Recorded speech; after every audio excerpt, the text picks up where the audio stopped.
Gura Unmilitam Ena Tasmai Shri Gurave Namaha. In continuation of reading Srila Prabhupada's Lilamrita, Chapter 1.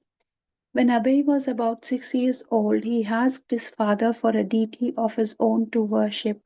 Since in fancy he had watched his father doing puja at home and had been regularly seeing the worship of Radha Govinda and thinking, when will I be able to worship Krishna like this?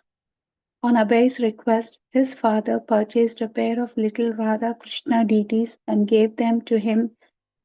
From then on, whatever Abhay ate, he would first offer to Radha and Krishna, and imitating his father and the priest of Radha Govinda, he would offer his deities a ghee lamp and put them to rest at night. Abhay and his sister Bhavatarani became dedicated worshippers of the little Radha Krishna deities, spending much of their time dressing and worshipping them, and sometimes singing bhajans. Their brothers and sisters laughed, teasing Abhay and Bhavatarani by saying that because they were more interested in the deity than in their education, they would not live long. But Abhay replied that they did not care. Once a neighbor asked Abhay's mother, "How old is your little son?" "He is 7," she said, as Abhay listened with interest. He had never heard anyone discuss his age before, but now he understood for the first time, "I am 7." In addition to the education Abhay received at the kindergarten, to which he had at first been forcibly dragged, he also received private tutoring at home from his 5th year to his 8th. He learned to read Bengali and began learning Sanskrit. Then in 1904, when he was 8 years old, Abhay entered the nearby Muttilal Seal Free School on the corner of Harrison and Central Roads. Muttilal was a boys' school founded in 1842 by a wealthy Suvarna Vanik Vaishnava. The building was 2 stories and surrounded by a stone wall. The teachers were Indian and the students were Bengalis from local Suvarna Vanik families. Dressed in their dhotis and kurtas, the boys would leave their mothers and fathers in the morning and walk together in little groups, each boy carrying a few books and his tiffin. Inside the school compound, they would walk together and play until the clanging bell called them to their classes. The boys would enter the building, skipping through the halls, running up and down the stairs, coming out to the wide front veranda on the 2nd floor, until their teachers gathered them all before their wooden desks and benches for lessons in math, science, history, geography, and their own Vaishnava religion and culture. Classes were disciplined and formal. Each long bench held 4 boys, who shared a common desk with 4 inkwells. If a boy were naughty, his teacher would order him to stand up on the bench. A Bengali reader the boy studied was the well-known folk tales of Bengal, a collection of traditional Bengali folk tales, stories a grandmother would tell local children, tales of witches, ghosts, tantric spirits, talking animals, saintly brahmanas, or sometimes wicked ones, heroic warriors, thieves, princes, spiritual renunciation, and virtuous marriage.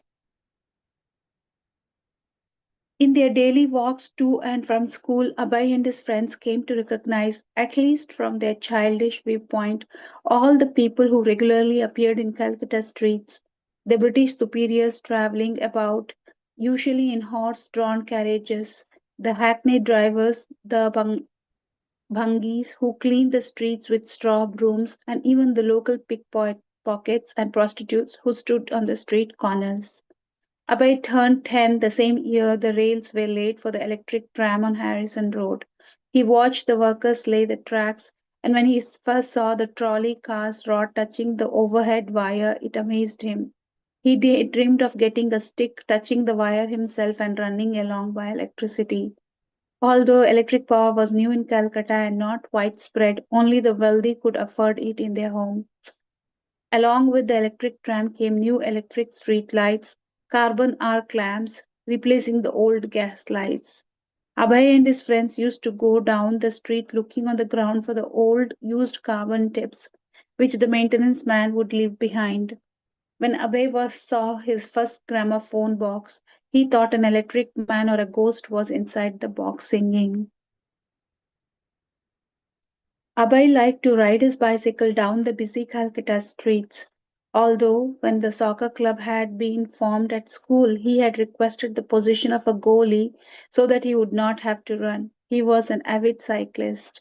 A favorite ride was to go south towards Dalhousie Square, with its large fountain spraying water into the air. That was near Raj Bhavan, the viceroy's mansions, which Abhay could glimpse through the gates. Riding further south, he would pass through open arches of the Maiden, Calcutta's main public park with its beautiful green land spinning out towards Chaurangi and the stately buildings and trees of the British Quarter. The park also had exciting places to cycle past: the racetrack, Fort William and Stadium.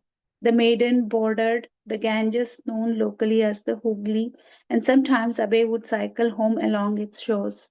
Here he saw numerous bathing huts with some with stone steps leading down into the Ganges and often with temples at the top of the steps. There was a burning ghat where bodies were cremated, and close to his home a pontoon bridge that crossed the river into the city of Howrah. At age 12, though it made no deep impression on him, Abhay was initiated by a professional guru.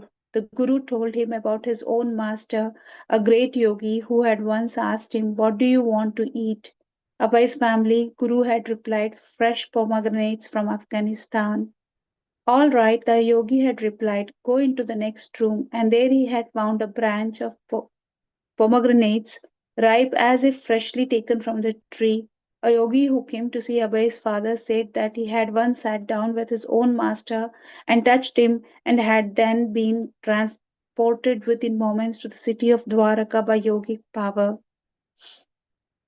Gaur Mohan did not have an opinion of Bengal's growing number of so-called sadhus, the non-devotional impersonalist philosophers, the demigod worshippers, the ganja smokers, the beggars, but he was so charitable that he would invite the Charlans into his home. Every day Abhay saw many so-called sadhus as well as some who were genuine coming to eat in his home as guests of his father, and from their words and activities, Abhay became aware of many things, including the existence of yogic powers. At a circus, he and his father once saw a yogi tied up hand and foot and put into a bag. The bag was sealed and put into a box, which was then locked and sealed, but still the man came out. Abhay, however, did not give these things much importance compared with the devotional activities with his father had taught him, his worship of Radha, Krishna, and observance of Ratha Yatra.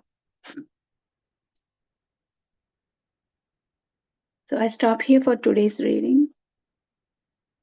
Just to briefly summarize, today we were just saw the childhood days of Srila Prabhupada's descriptions, how he was right from the age no less than 5 years, along with his sister, was more indulged in worshipping the deities and just chit chatting, just copying his father and the priest of the Radha Govinda's temple.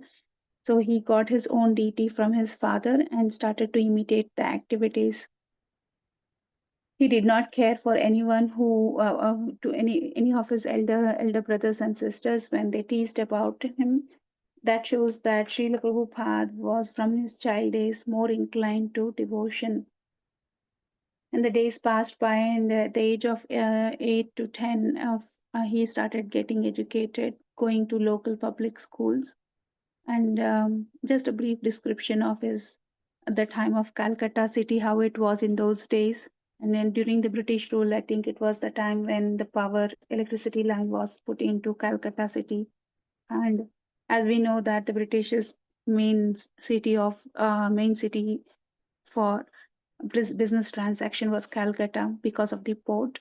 So the Calcutta was one of the city where all the new things were being bought by British people. So in the meantime, on the other hand, when the materialistic improvement was taking place here, Srila Prabhupada, along with sister, was more focusing on doing mostly devotional activities, performing deities, puja, and serving food, whatever before he ate to the deities and accepting it.